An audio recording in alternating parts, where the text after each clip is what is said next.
In the birthing room of the hospital, the dim light from the ceiling lamps cast a cold, quiet atmosphere.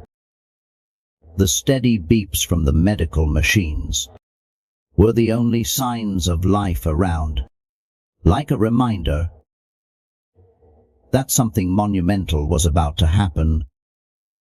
Emma, a young black woman, sat in a chair gripping the armrests tightly. Her belly was round and full of hope and life, but mixed within was a barely concealed anxiety. She had been preparing for this moment for 9 months. The moment she would give birth to her first son. John, Emma's husband, stood by the window staring out thoughtfully, tall and steady in his business suit. But this time, he did not carry the image of a powerful man, the hospital's C00 today. He was just a husband, a soon-to-be father awaiting his first child. Though his exterior appeared calm, his eyes betrayed the tensions simmering beneath the surface. In other circumstances he was always in control, but at this moment, the fate of his wife and child was beyond his grasp. "How are you feeling?" John asked, gently breaking the silence. Emma gave a faint smile, trying to keep her composure. "I'm fine," she replied, but her hands still rested on her belly, as if to protect the little life inside. Mixed emotions, both joy and fear, surged within her. "I just want to give birth already." John stepped closer to her, leaned down and softly held her hand, gently rubbing her palm in a comforting gesture. "We'll get through this, love. Everything will be fine." Both dreamed of this moment for years. They had faced many challenges, from fertility treatments to long nights of silent prayers. And now the child they had longed for was just a few hours away. The anticipation and joy overshadowed all worry. But deep inside Emma, an unshakable sense of unease remained. The first light contractions began, like gentle waves rolling through her belly. Emma tried to breathe steadily, focusing on her breath to keep calm. But beneath the peaceful surface, anxiety simmered. She kept telling herself this was just the beginning, that everything would be fine. But the feeling that something was wrong started to creep into her thoughts. John, standing beside her, watched every subtle change in Emma's face. "Are you sure you're okay?" he asked, trying to read the thoughts hidden behind her eyes. Emma nodded through her hands, trembling slightly. "It just feels like it's taking too long. It feels like I've been pregnant forever." John smiled, trying to lighten the mood. "You've been saying that since the 6th month." They both chuckled softly, but they understood that the real challenge was just beginning. This was the pain of childbirth, a journey that no amount of preparation could predict. What was to come? Emma tried to take deep, steady breaths, but the calm was only on the surface. The contractions were not just a physical sensation, but carried a lingering fear, creeping to every moment as her body began to change. The early contractions were like gentle waves that came and went occasionally, but now they started becoming stronger, More frequent, the pain became clearer and more intense, like small storms building into larger waves, and drowning Emma's consciousness in tension. She closed her eyes, trying to focus on her breathing. But in her mind something felt wrong, like a dark cloud looming. The feeling of our knees did not just come from the pain, but from something deeper, from stories and memories she could not shake off. Emma remembered the stories she had heard from friends, and family stories filled with worry, about how black women were often overlooked in medical situations, especially during childbirth. They were often dismissed by doctors or nurses, not given the proper attention, or even ignored when expressing pain and concern. She had heard too many times of black women struggling through childbirth because no one listened when they needed help the most. Those stories, whether from people she knew or from the news, now played vividly in her mind more than ever. She had heard far too often that black women had to endure more because medical professionals believed they had a higher pain tolerance, or simply did not trust them. Reports of discrimination in healthcare had long highlighted this issue.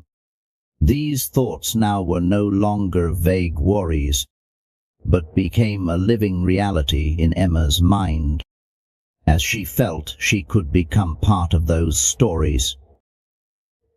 She had heard even though she was in a hospital. Her husband ran a part of her, could not completely shake that feeling of insecurity. Emma opened her eyes and looked at John. Sitting beside her, his eyes were filled with worry, but he tried to remain strong to comfort her. He was the hospital coup, and that might bring some comfort, but the truth was at this moment, he could not control everything. Emma knew John would do everything to ensure her and their baby's safety. But would all the staff here do the same? Would the doctors and nurses take her concerns seriously, or would they dismiss it as just regular pain? As everyone always says, as another stronger contraction hit, Emma instinctively tightened her grip on John's hand. The pain began to spread throughout her body, from her belly to her back like crashing waves, and she struggled not to let the fear that it seized her mind show. John leaned down, looking into her eyes, his gaze filled with worry and love. "Are you sure you're okay?" he asked, his voice soft but full of concern. Emma nodded slightly, trying to smile, though the smile could not hide the growing worry within her. "I'm okay," she said, but deep down she did not fully believe her own words. Each time a contraction came, she felt more uncertain about what would happen next, as if her body was signaling something that no one else could understand. She recalled the moments when she read about racial disparities in healthcare, about how black women were not heard or supported properly during childbirth. Studies had shown that black women faced a higher risk of death during childbirth, and the reasons were not just medical, but stemmed from implicit biases in the system. That fear surrounded Emma like a dark veil, covering every other emotion. She did not want to share these thoughts with John, not wanting to worry him more. He was already tense enough. Emma looked up at the ceiling, trying to focus on her breath. But everything seemed to be slipping out of control. She could only hope that she was overthinking, that everything was just her imagination. But deep down, a part of her knew that this fear was not unfounded. She was not just fighting the pain of childbirth, but also the fear that she would not be heard, that her voice would be ignored when she needed help the most.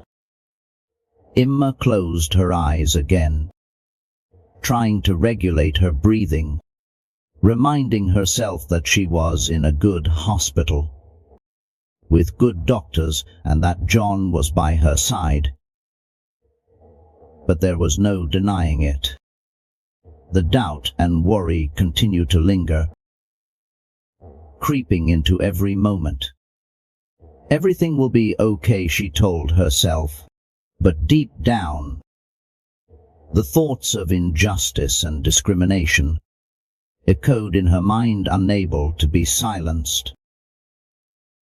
At that moment, the door to the room opened softly, startling Emma out of her wandering thoughts. A man entered with an authoritative and professional demeanor, wearing a crisp white lab coat. He was Dr. David, the doctor in charge of Emma's delivery. Dr. David looked experienced, with neatly groomed, graying hair and sharp eyes. He moved through the room quickly, but somewhat coldly, making Emma feel like just another patient on his long list. Nothing special. He walked over to the monitor and checked the numbers, while John stood up, shaking his hand politely, though unable to hide his tension. "Good morning, I'm Dr. David, the doctor handling your delivery today," he said quickly and briefly, his eyes glancing at Emma for only a moment, before returning to the medical records. John, with visible worry on his face, immediately spoke up. "My wife, Emma, has started having stronger contractions." Dr. David glanced quickly at the screen, showing Emma's health stats, then returned to writing in the file, showing no surprise or particular concern. "Yes, that's normal," he said calmly, but with an apparent lack of real interest. "The contractions will get stronger over time, especially for first-time mothers. They often tend to think the pain is more severe than it actually is. But do not worry, we'll monitor everything." Emma felt a wave of discomfort rise inside her. She had just been through unbearable pain, fearing something was wrong. Yet Dr. David seemed not to care.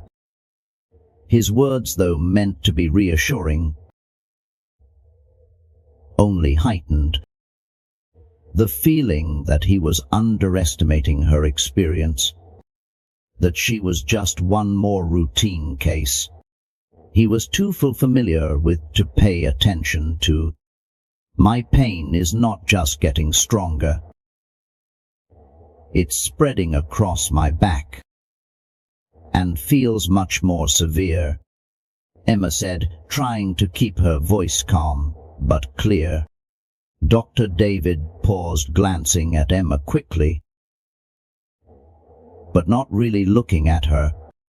"That's also very normal," he said, his voice steady but emotionless. You're still in the early stages of labor, and your body is reacting. We'll continue to monitor closely, and if necessary, we'll intervene at the right time." Emma frowned, her unease growing. She looked at John, but he seemed confused by the doctor's attitude as well. John did not know what to say.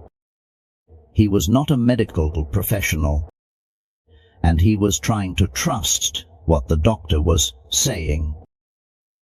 However, he could not shake the feeling that something about how Dr. David was handling the situation was off. Dr. David continued to check the machine's data. Briefly then wrote more notes in the file, his hand moving quickly across the page, as if this was just a routine part of his job, nothing of particular importance. Then he turned to Emma, his tone unchanged. "You're doing fine, there's no need to worry just yet. Just relax and focus on your breathing. This is the natural process that all mothers go through." Hearing those words, Emma felt a coldness spread within her. She had tried to explain that her pain was unusual, but the doctor did not seem to be listening. He was only looking at the numbers on the screen, at the data in the file, instead of paying attention to what she was feeling. The stories Emma had heard about black women being dismissed during childbirth, when doctors did not believe them or ignored their warnings, echoed in her head this time. It was no longer someone else's story. It was her own experience. John noticed the change in his wife's expression. He tried to comfort her, holding her hand and speaking gently. "I'm sure everything is fine, Emma. I think they know what they're doing." Emma nodded weakly, but could not shake the feeling of unease that kept growing each time a stronger contraction hit. She wondered if the doctor really understood what she was feeling. She felt as though her voice did not matter, that her pain was just another part of the medical process. They were used to nothing special. While she was experiencing real physical pain, Dr. David seemed to view her as just another case on his patient list. When Dr. David left the room, Emma did not feel any more reassured. He left with a brief instruction. "I'll check back in a few hours. Just keep breathing, and let us know if there's any change." The door closed, leaving Emma in a tense silence. John turned to Emma, trying to maintain a calm demeanor, but clearly worried. "Everything will be fine, love," he said, trying to reassure her. But deep down Emma felt a growing sense of dread. Not just because of the pain, but because she felt like she was not being heard. She did not know how to make the doctor understand that this pain was not normal, that something was really wrong with her body. Emma closed her eyes again, trying to focus on her breathing, as the doctor had instructed, but her mind could not find peace.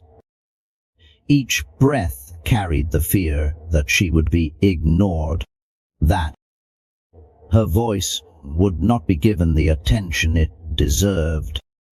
And this only made her more anxious as the pain began to intensify. each contraction like a powerful wave crashing against her body, leaving her no choice but to endure it. As time passed, Emma's pain grew more and more severe. Each contraction was longer and more intense than the last, as if an invisible hand was squeezing her belly, forcing her to cry out and grip the bedsheet tightly.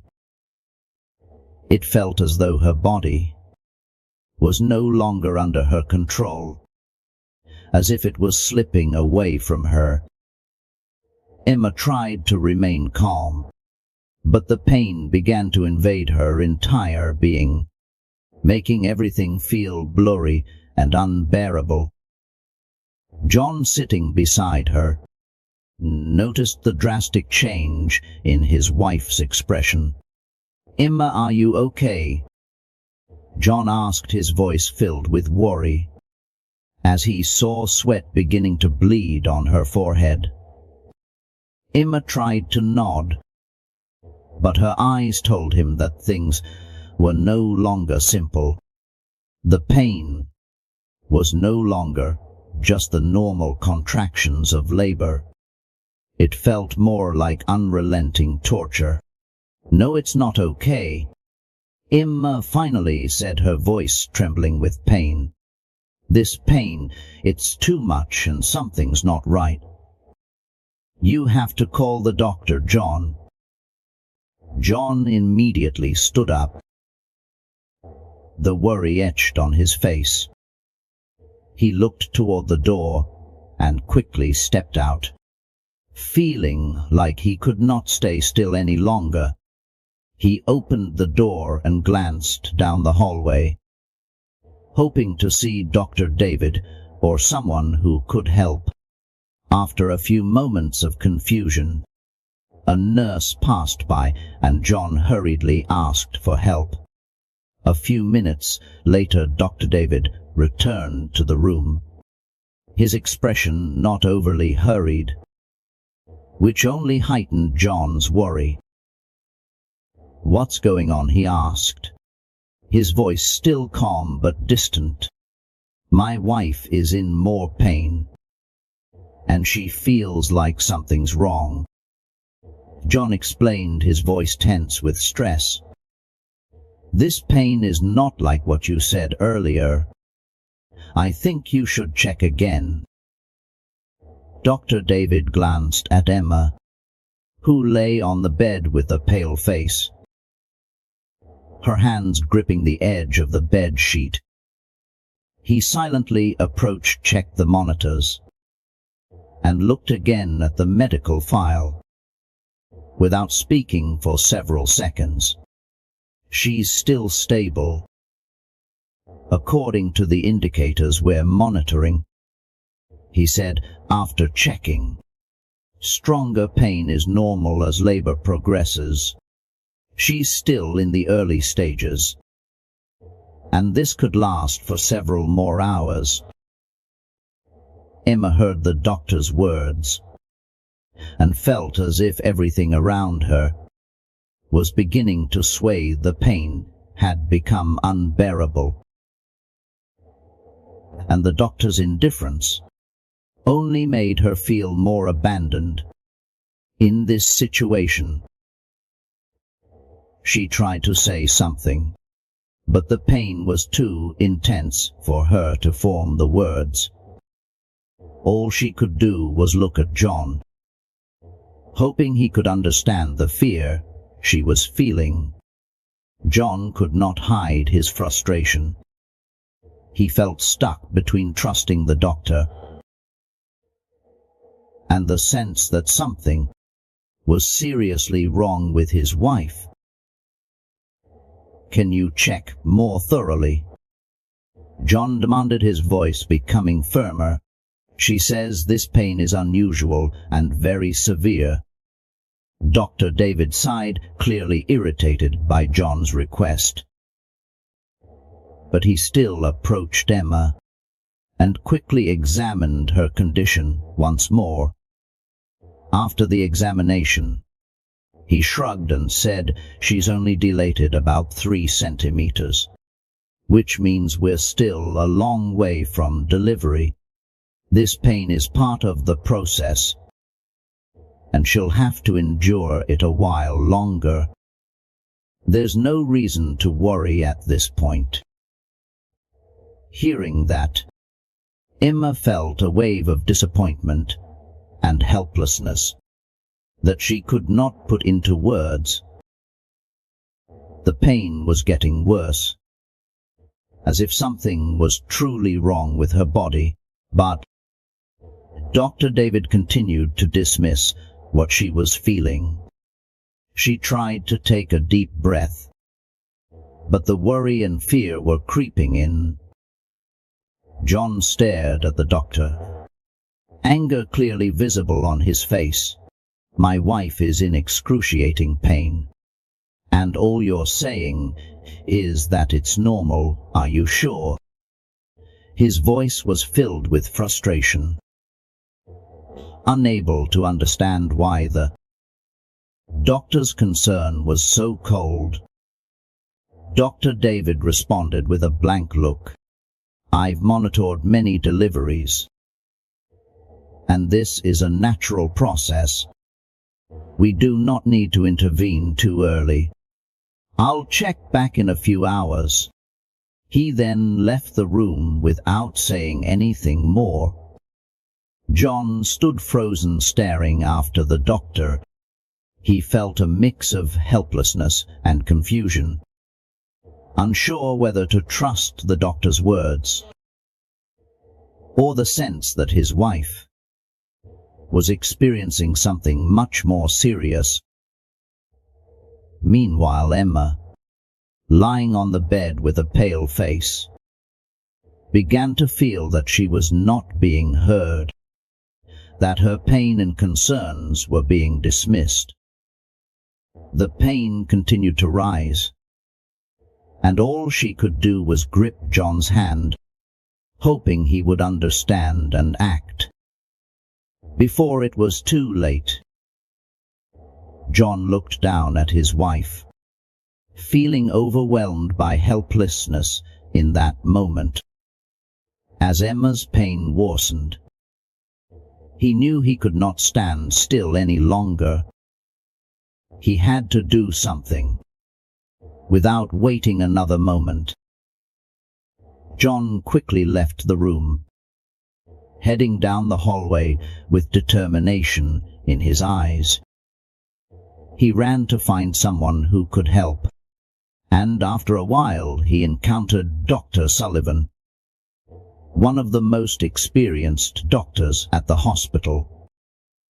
Dr. Sullivan was coming from surgery, still wearing his green surgical scrubs.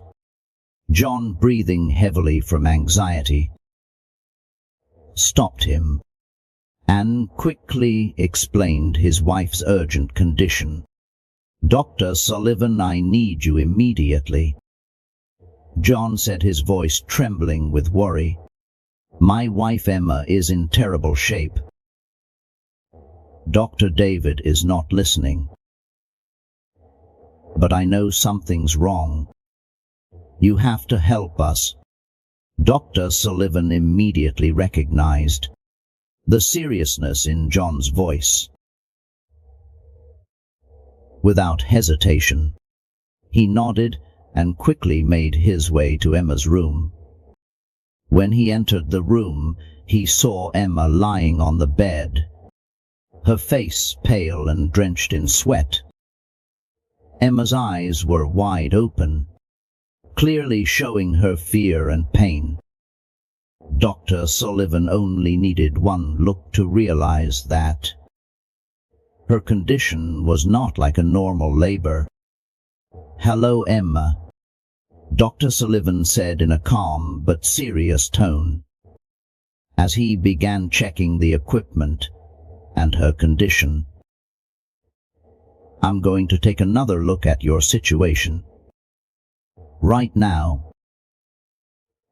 Emma was breathing heavily, trying to speak but unable to find the words. The pain was too great, as if her body was being torn apart from the inside. John stood beside her, gripping her hand tightly, his eyes never leaving Dr. Sullivan, hoping for an intervention that Dr. David had not provided. Dr. Sullivan examined Emma thoroughly, observing the monitor readings and feeling the clear tension in her belly. After just a few minutes, he concluded that her situation was much more urgent than previously diagnosed. "We need to get her into surgery immediately," Dr. Sullivan said, his voice full of urgency. "I do not want to wait any longer. This could pose a danger to both her and the baby." Hearing those words, John felt both relief and fear. Finally, someone was listening and recognizing that Emma was in real danger. But the need for emergency surgery also terrified him. Emma, despite being engulfed in pain, also sensed the change in the atmosphere. She squeezed John's hand tightly, trying to find some comfort in his presence. "Do you think there's still time?" John asked, his voice shaking. Dr. Sullivan looked at him, his eyes sharp but full of empathy. "We'll do everything we can, but I need to take her now." Immediately, nurses were called to prepare for the emergency surgery. Emma was quickly moved onto a stretcher and wheeled out of the room, headed for the operating room. John stayed close by her side, not leaving for a second, his heart torn between fear and fragile hope. As they moved through the hallway, Dr. Sullivan accompanied them, calmly directing the medical team. With the composure of someone who had faced many urgent situations, Emma, although feeling as if her body was about to collapse, tried to stay conscious. She could not let herself lose control. She had to trust John and Dr. Sullivan. But deep in her mind, the fear that it might already be too late still haunted her. Would their baby be safe? Would she make it through? John leaned down close to his wife as they reached the doors of the operating room, whispering, "You'll be okay, Emma. I'm here and I will not leave you." Emma nodded weakly, tears rolling down her cheeks. She knew that everything was now beyond her control. But John's presence and Dr. Sullivan's determination gave her a sliver of hope. Amidst the pain and confusion, right now that was all she could hold on to. She was quickly wheeled down the hallway, the lights from the ceiling passing over her like dim flashes in an unclear dream. The pain seemed to have reached its peak, but part of her began to feel numb from exhaustion. John stayed beside her, his hand holding hers tightly. Though fear and worry were evident in his eyes, the doors to the operating room opened, and Emma was swiftly brought inside. The nurses and doctors moved professionally and precisely, preparing for the emergency surgery. Dr. Sullivan stood at the head of the bed, looking down at Emma with determination and calm. He was used to such emergencies, and although Emma's condition was concerning, He knew there was no time for hesitation. "Emma, you're going to be okay," Dr. Sullivan said, his voice reassuring as he prepared for surgery. "We're going to do everything we can to make sure you and your baby are safe." Emma nodded weakly, unable to say more. The pain was immense, but now it was being overshadowed by fear and anticipation. She just wanted it all to be over, to hear her baby's cry, to know that her child was safe. As the anesthesia began to take effect, Emma felt her body grow lighter, her mind drifting between reality and dream. John asked to wait outside, stood at the doors of the operating room, his heart heavy. He had never felt so powerless. Every decision he had ever made, every problem he had ever handled, none compared to this moment, when the lives of his wife and child were in the hands of someone else. He bowed his head, silently praying, hoping that Emma and their child would make it through. Inside the operating room, everything moved like a well-oiled machine. Dr. Sullivan performed the surgery with intense focus. Minutes passed, but for Emma and John it felt like an eternity. Finally, the high-pitched cry of a newborn echoed through the cold, sterile air of the operating room. That cry shattered the tense atmosphere, like a warm ray of light, piercing through the cloud of worry. "Your baby boy is here, Emma. A healthy baby boy," Dr. Sullivan announced, his voice gentle but full of satisfaction. A tired smile crossed his face as he looked at the newborn. Though still under the effects of anesthesia, Emma felt a wave of relief wash over her. She could not fully open her eyes, but the sound of her baby's cry brought tears to her eyes. Finally, the moment she and John had waited so long for had arrived. The baby was safe, and for her that was all that mattered. Outside the operating room, John heard the first cry of his son, and tears immediately welled up in his eyes, unstoppable. He knew that it was not over yet, but that cry brought him immense hope. When a nurse came out to tell him that the baby had been born safely, John felt as if a massive weight had been lifted off his shoulders. "Your wife is okay," the nurse said to John, her voice warm and calm. "So is your baby. We'll bring them to the room once everything is finished." John nodded, his heart filled with gratitude and relief. He stood outside the door, waiting for the moment when he could see his wife and son again. When the medical team wheeled Emma and the baby out of the operating room, John rushed to his wife's side, holding her hand tightly. "You did it, Emma," he whispered, tears falling as he gazed at their tiny son. "For the first time we have a family."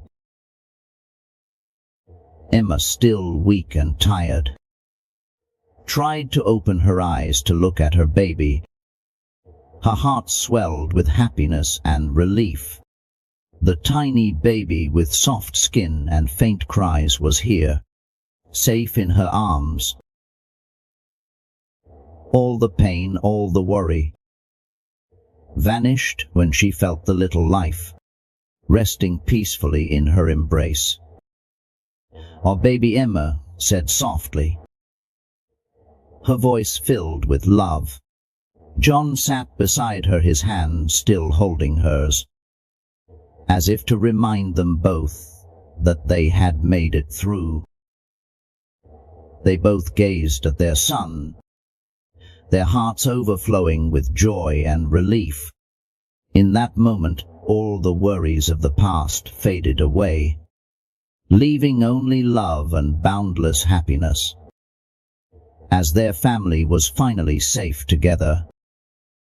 But as time passed, and Emma began to recover from the surgery, John realized that this peace was only temporary. Part of him could not let go of the anger and disappointment over how Emma had been treated.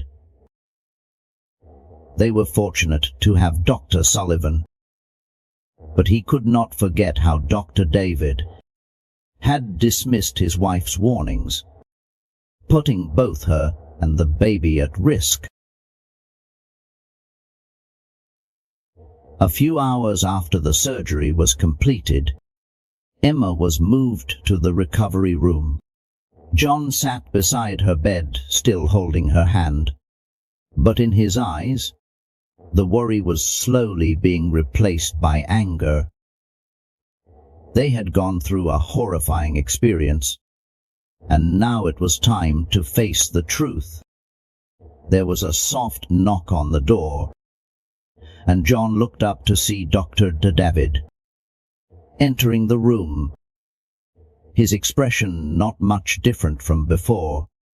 He walked over, holding a file, and spoke in his usual monotone. "I'm here to check on you. I see the surgery went well." John felt a surge of anger rise within him. He stood up facing Dr. David, his eyes cold and full of fury. "Yes, the surgery went well, but that's thanks to Dr. Sullivan. Not you," John said, his voice low but sharp as a knife. "My wife was crying out for help, and you completely ignored her. If Dr. Sullivan had not intervened, what would have happened?" Dr. David seemed taken aback by the firmness in John's voice. He frowned, trying to maintain his calm and professional demeanor. "I followed the standard procedure," he said defensively. "We see many cases like this, and her condition initially did not show any alarming signs." John could not hold back anymore. He stepped forward, his voice full of frustration and anger. "She told you that her pain was not normal, that something was wrong, but you did not listen. You dismissed her feelings just because the numbers on the machines told you everything was fine. But she was the one experiencing the pain, and you chose not to listen." Emma lay on the bed listening to every word John said, feeling the protection and love from her husband. She did not have the strength to speak, but her eyes said it all. She had tried to voice her fears, but no one except John truly listened. Dr. David took a deep breath, clearly uncomfortable with the situation. He did not respond right away, but he could not deny that there had been a mistake. "I'm sorry if she felt unheard. I'm sorry if she felt unheard," he said awkwardly. "We always try to follow procedures and ensure the safety of our patients."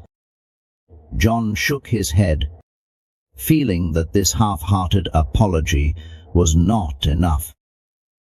"Sorry does not make up for what happened. My wife almost lost her life. And if it were not for Dr. Sullivan, my son not have been born safely. This is not just about procedures. It's about care, about listening to patients. And you failed. A heavy silence filled the room. Dr. David stood still, unable to offer any reasonable defense.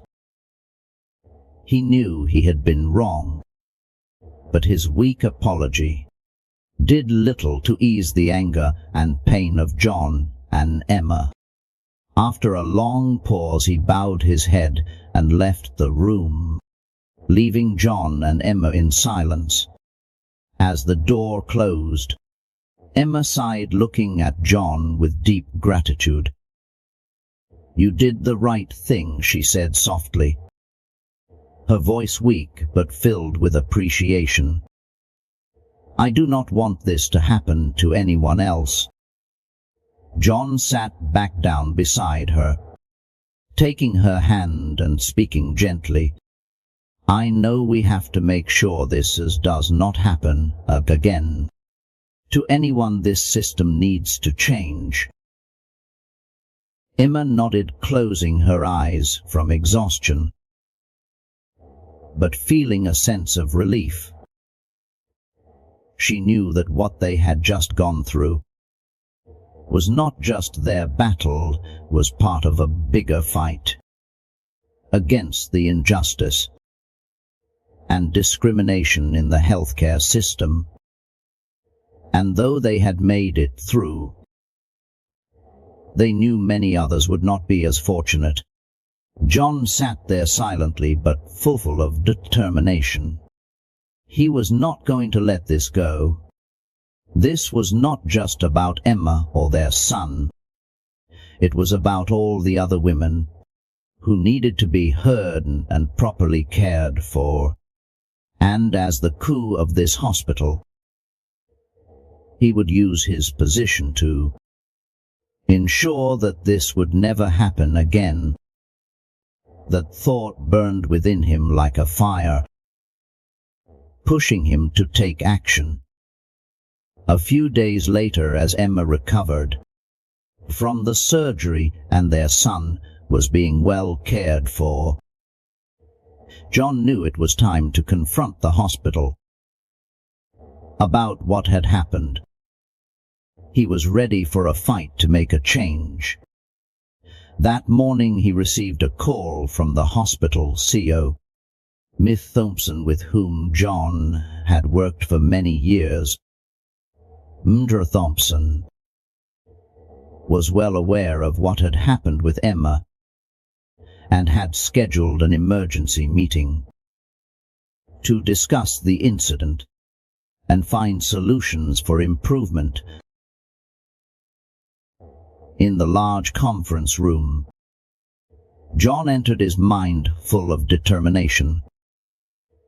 Seated there were Miss Thompson, Dr. Sullivan, and representatives from the Human Resources Department. Dr. David was not present, and John knew this meant the situation was being taken seriously. "Thank you for taking the time to come today," Miss Thompson began, his tone more serious than usual. "We understand that what happened to Emma is unacceptable, and I want you to know that we deeply regret her experience. This is not just about the mistake of one individual, but a sign of a larger problem within our system." John nodded, looking directly at Ma'am Thompson. "Yes, this is not just an individual issue," he said. "What happened is one of countless examples of how women, especially black women, are not listened to and are not given proper care. If Dr. Sullivan had not stepped in, I do not want to think about what might have happened." Dr. Sullivan, who had been quietly sitting from the start of the meeting, finally spoke. "John, I fully understand your frustration. I've seen the terrible outcomes that happen when doctors do not listen to their patients, and I know Emma was very worried, but was not given the attention she deserved. This needs to be addressed." Miss Thompson nodded in agreement, and then continued.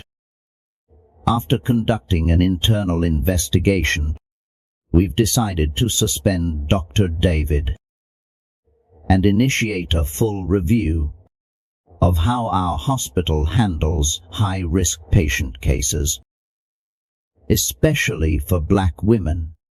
But we do not intend to stop there.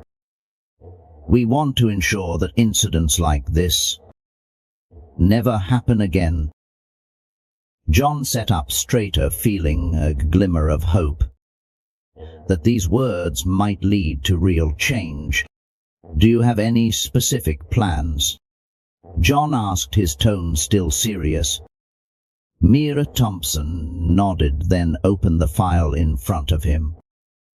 "Yes, we'll start by implementing mandatory racial bias awareness training for all medical staff.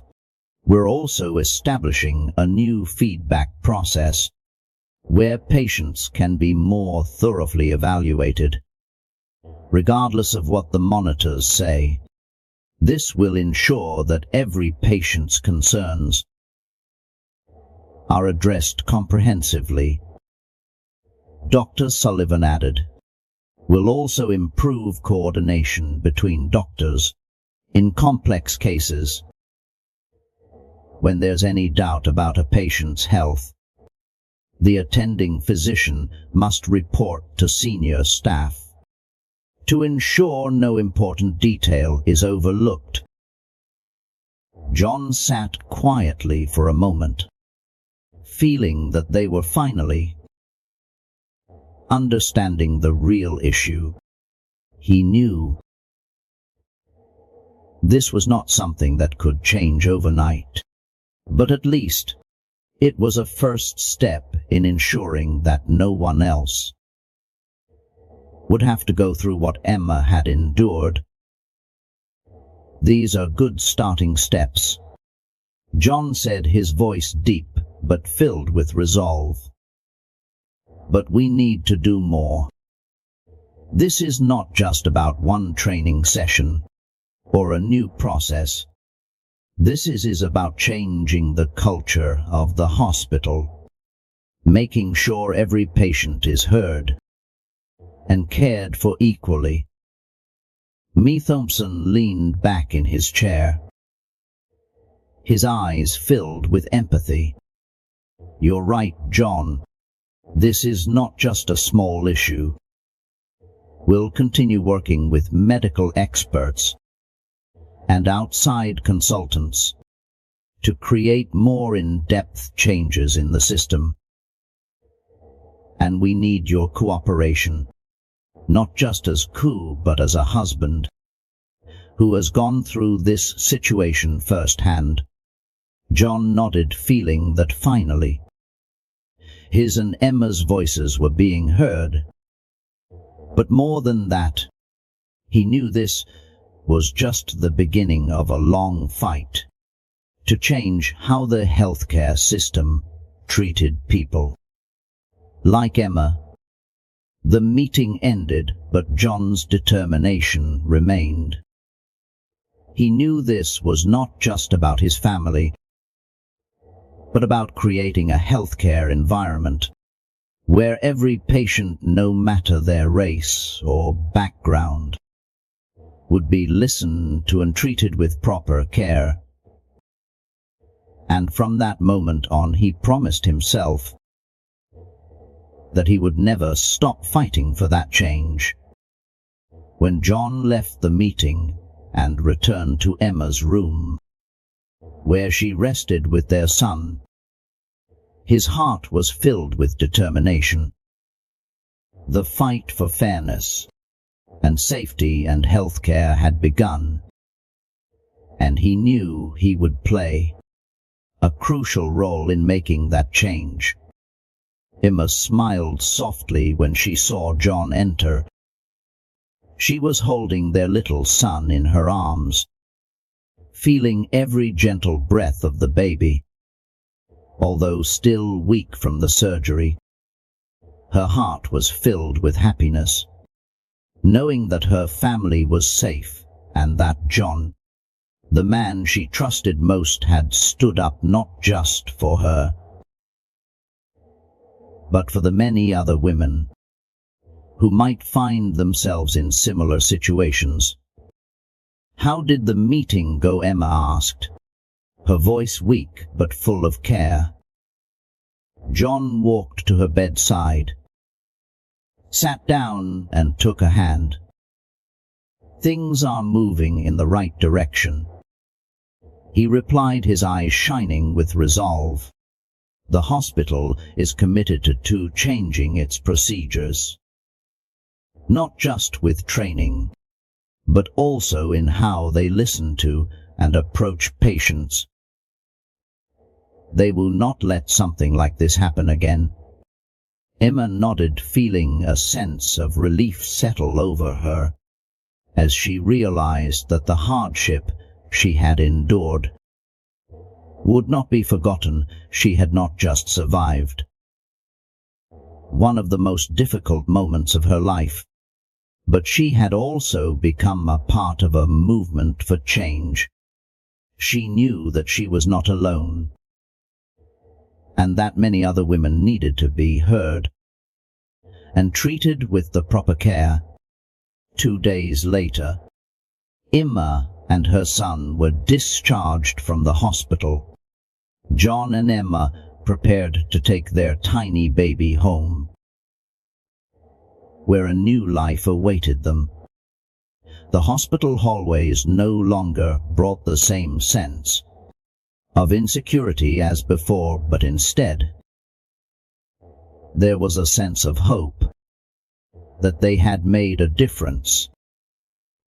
As the family stepped outside, the bright sunlight shone on them, bringing a feeling of freshness and hope.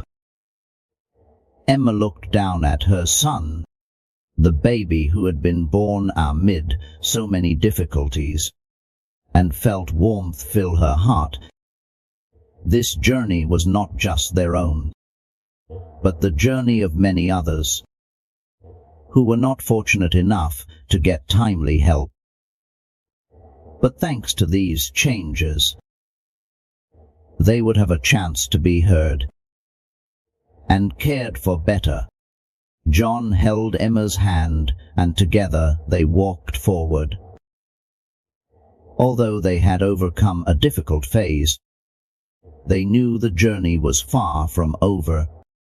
They would continue to fight, not just for their son, but for all the other women who needed assurance that their voices would never be ignored. "We did it," Emma whispered, her voice filled with relief and determination. "Not just for us, but for everyone else." John smiled, squeezing her hand tighter. "Yes," he replied, "and we'll keep going." They walked out of the hospital, leaving behind the memories of fear and pain, but carrying with them the hope and commitment that the healthcare world would be better, not just for them, but for everyone. And in that moment, under the warm sunlight, they knew they had made a difference. Emma and John's story is not just about overcoming difficulties in a moment of danger, but also about perseverance, love, and the determination to fight for justice. It reminds us that in the healthcare system, every patient deserves to be heard, to be cared for with dignity, and never to be dismissed, regardless of their race or background. The love and resilience of John and Emma not only saved their lives and their sons, but also created a powerful voice for other women. Women who are often forgotten in the moments when they need to be heard the most.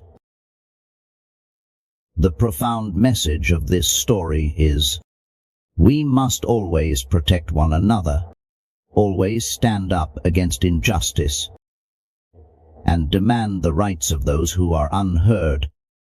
This is the responsibility of all of us, not just one person. If you feel this story was inspiring and meaningful, do not forget to subscribe to our channel so you will not miss more profound stories.